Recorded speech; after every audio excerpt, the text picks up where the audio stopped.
exploitant agricole en bio sur une commune dans le Mâconnais, donc sud Bourgogne, très proche du Rhône-Alpes et de l'Ain.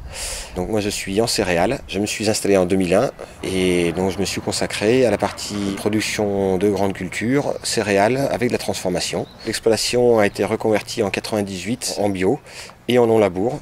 où là il a fallu revoir les choses parce que mon père avait toujours travaillé en labour et pour lui, comme pour les voisins, c'est comme ça qu'on faisait pour produire.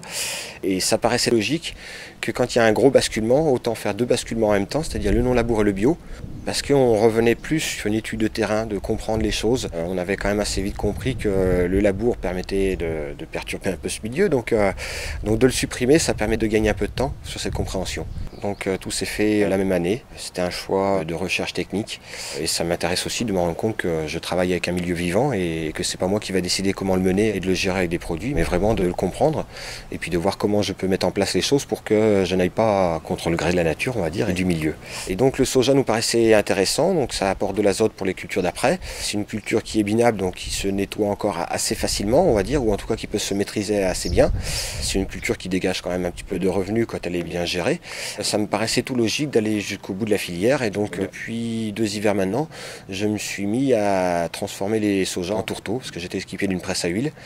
et donc je fais des tourteaux de soja que je revends directement à des éleveurs pour sortir un peu des filières classiques. Maintenant, il reste à savoir comment automatiser tout ça pour passer d'un débit de 50 kHz à un débit un peu plus important pour pouvoir justement démarcher au mieux et développer ça correctement, quoi. Et c'est assez enrichissant de se dire qu'on arrive à faire quelque chose qui peut avoir des résultats intéressants, quoi.